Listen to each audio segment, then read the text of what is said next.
Hey everybody, welcome back. This is once again Nadia Thompson coming to you on behalf of the Hollywood Cuts Barbering School and Salon in Batesville, Mississippi, under the direction and instruction of Cameron Wilkes. If you joined us on chapter 1, I hope you did, because if not, why are you on chapter 2? We are going to be coming from the Milady Standard Barbering Exam Prep book. This is the 6th edition gray book, not the blue or the red. So let's jump right in. The objectives of this chapter are going to be, we're going to list the life skills you should put into action, the principles that contribute to personal and professional success. We're going to help create mission statements. We're going to explain the difference between long-term and short-term goals. We're going to discuss the most effective ways to manage time, demonstrate good study habits, and we're going to define ethics and characteristics for a healthy and positive attitude. So let's jump right in. Okay, why study life skills? There are many good reasons, but just to name a few, you need to practice good life skills in order to have a more satisfying and productive life, which leads to having the same characteristics in your career. Okay? Life skills help you deal with difficult situations that are sure to come when living and working around the general public. Having good life skills builds self-esteem. You cannot be in the business of beautification without self-esteem. Even the most stylish shop can't make up for the fact that you have no confidence in yourself as a person or your abilities. Now, let's define life skills. This is a keyword alert. If you are familiar with chapter 1, you're familiar with me saying that. I'm going to try my best to point out things that you will most definitely need to remember for your exam. Everything is important, but I'm going to try to give you the biggies definitely. Now, life skills. These are just your day-to-day actions that help you become a more productive and well-rounded person. The book lists these actions on page 24 of your prep book, but the ones that stuck out the most to me are being helpful and caring to others, approaching work with a strong sense of responsibility, mastering techniques to become more organized, and I had another one that stuck out to me. Look over that whole list. I want to say I had 4, but those 3: being helpful and caring to others, approaching work with a strong sense of responsibility, and mastering techniques to become more organized. For some reason, it's going to hit me before we end this. One more is sticking out to me. But all of these will help you do good not only in life but business as well. It's also important to remember that success is not just a get it quick thing. Most overnight success only looks overnight to you. You'll find on page 25 there are steps and actions that lead to accomplishment in any field. Bear with me because I'm actually going to list these in detail because you'll find that these are crucial to know for your exam. Okay? Build self-esteem. You have to believe that you can achieve the goals you set for learning your craft and building your business. If you exude confidence in yourself and your abilities, people are going to respond to that. Visualize your success. As elementary as it may seem, make yourself a vision board, whether it's with pictures or things you hope to one day achieve or just with words. Get it down and put it somewhere where you can see it every day. If you constantly remind yourself where you want to be, you will never take your eye off the finish line. Okay? Next, build on your strengths. Never think that you have learned all that you need to know. Study your craft daily. Look to learn something from every client, every style, every achievement, and every mistake. Be kind to yourself. In just a minute, we will discuss some short-term and long-term goals. Never think that if you don't reach a goal by the date that you planned, that means it's not possible or that you should give it up. Give yourself mercy and grace to get where you want to be in a realistic time. Stay true to yourself. Go back to your vision board. Never let anything or anyone discourage you from the goals and dreams that you have for yourself. We will also discuss making mission statements for yourself. This is also something you should stick to no matter the obstacle or the doubt that may come your way. The next listed steps I feel are pretty much self-explanatory, but if you go to page 26, they have their own definitions and explanations. You can refer there, but they state: practice new behaviors, keep your personal life separate from your work, keep your energy up, respect others, and stay positive. Now, Just like there are good steps that can lead to success, there are also bad habits that can throw you off the road to achieving your goals. Procrastination is number one. Never put off for tomorrow what can be achieved today. Two, being a perfectionist. I know this may seem like a good thing to some people, but it's not. This is an unhealthy compulsion that will lead you to going against the life skills we discussed earlier. If you get down on yourself every time something isn't perfect, it will affect your self-esteem and lead you to no longer believe you can achieve the vision you made for yourself. Okay? Lack of a game plan. We will get into this more when we talk about your short-term and long-term goals. For now, just remember that having a game plan is key. Now, on to your creative capability. For those following, which needs to be everyone, by the way, we are now on page 27. Creativity is an unlimited resource inside of you of ideas and solutions. To enhance your creativity, you should remember to always be positive, look for creative inspiration, improve your vocabulary, and surround yourself with others who share your passion. The best way I can wrap that up in a bow is by saying this. You have to remember to be positive. Always look to people and things that hold qualities and skills you wish to have. Never stop studying and learning, and know that there is no one you should compete against except for the person you were the day before. If you stray from people who are in the same field as you because you look at them as someone you have to compete against or stay away from because they're like lowering you, you'll never learn. Got it? Okay, let's move on. Creating a mission statement is essential to your business.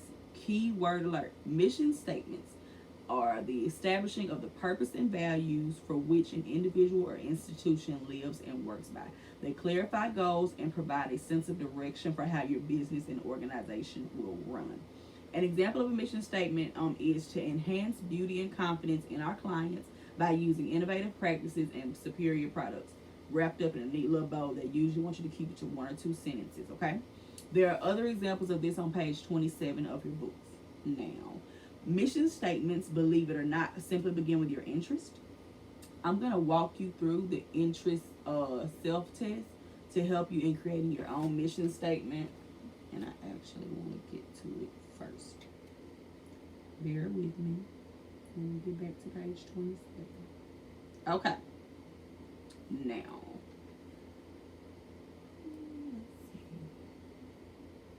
this test can be found on top of page 28. I'm sorry, I believe I said 27, but it can be found on the top of page 28.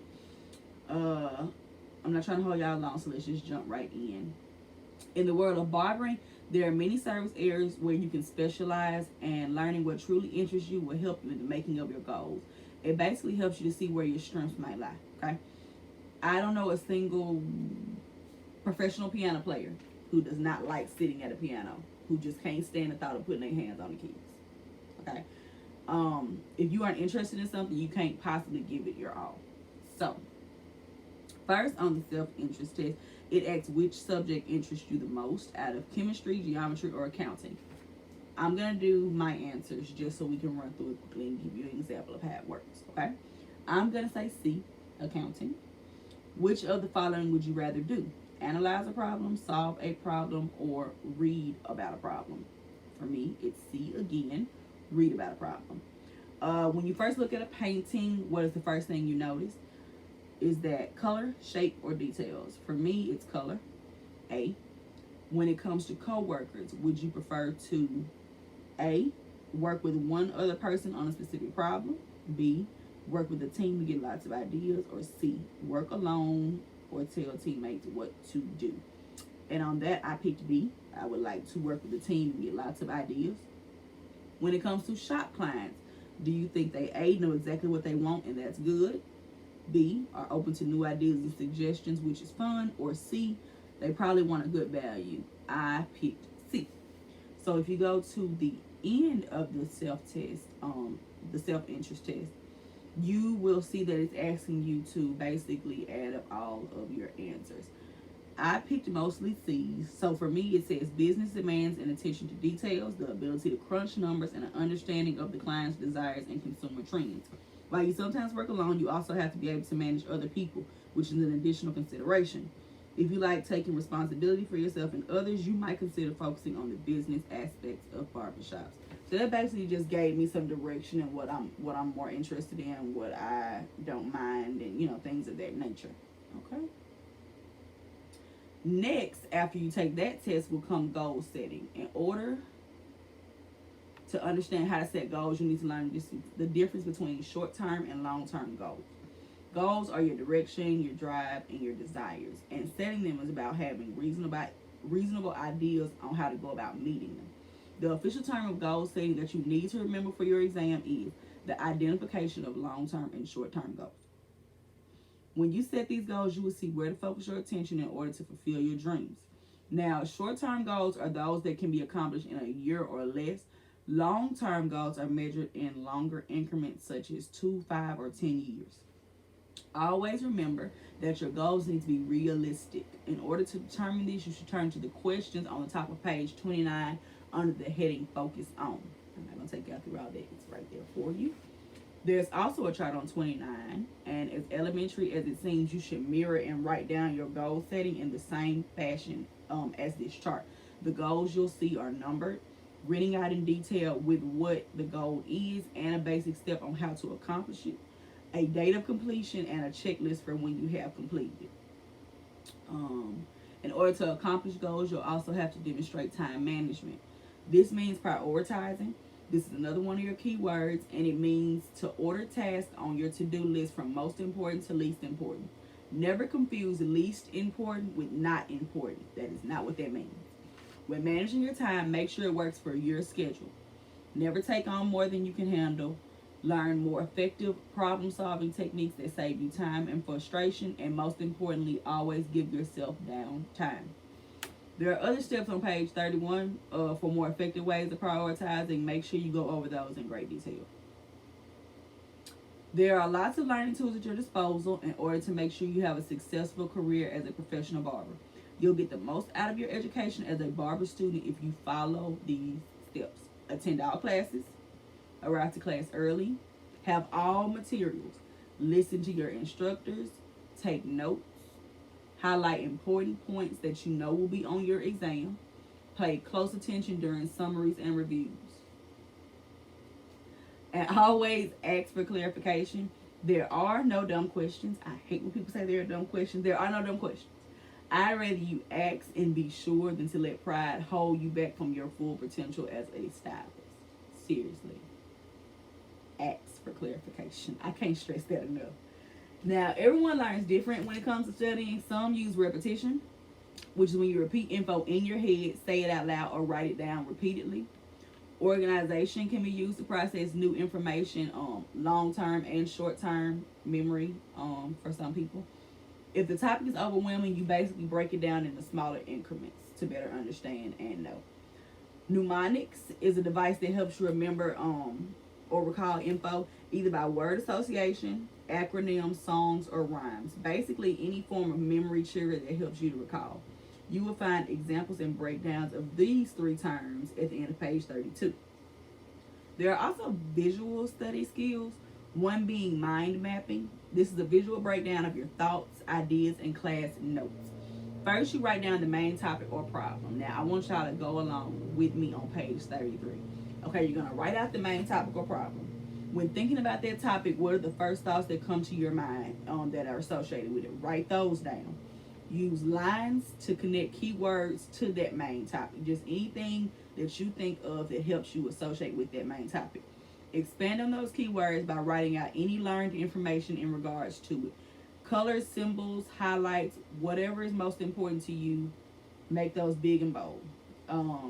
I suggest making your own map on your own time as a practice. It really helps, as elementary as it seems, okay? The most basic form of visual study is note-taking. It's a valuable skill to develop. You should listen for verbal cues that alert you to important information when taking notes. Some of these cues might be if the speaker emphasizes or repeats a word or phrase, if they tell you that you should remember it or need to know it, or if it's written down. If they write it down, you definitely need to have it written down. Okay. Remember to date and number your notes. Use keywords to identify main points you've taken down. Use complete sentences. I can't stress this enough. I find that an abbreviation I use at the time of note taking won't stick out to me. Once I get home, I won't quite remember what I meant. So use pictures and diagrams. If it helps, use colored pens and highlighters. Remember that every effort you make to follow through on your education is an investment on your future. Progress made with your learning will increase your confidence and will come full circle with your self-esteem growing right along with your grades. Okay, and this will better help you to pass your exam. Lastly, I'm going to discuss ethical standards along with positive personality and attitude. Now, please remember the definition of ethics. It is the moral principles by which we live and work. These are actions and beliefs that will guide your conduct with clients and fellow employees. You will know that you are running an ethical business when everyone provides skilled and competent services, is honest, courteous, and sincere, avoids mixing business with personal matters, and especially with conversation with clients. When they participate in the furthering of your education, or when you participate in the furthering of your education, working to stay on track with new techniques, and give clients accurate information about treatments and procedures. Okay, this can be broken down into 4 categories: self-care, integrity, discretion, and communication. If you strive every day in your business to take care of yourself while jointly taking care of your clients in the most positive way, you can't go wrong. Always know how to draw the line of business and personal, and be honest with yourself and honest with your clients. Okay? A bad way to go about business is by not knowing how to stop or when to take a break. A good method to employ is by doing the self-care test found on page 35. Answering these questions will help you to stop and head off the downfall of burnout. Okay?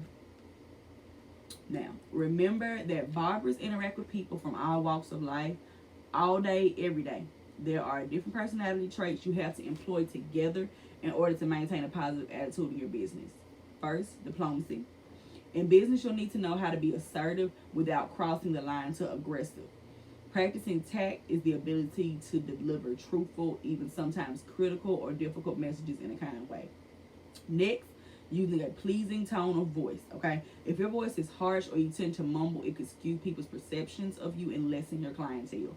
By speaking more softly and clearly, this could enhance not only how clients look at you, but how you look at yourself. Remember, everything in business comes back to self-esteem, how you look at yourself. Third, emotional stability.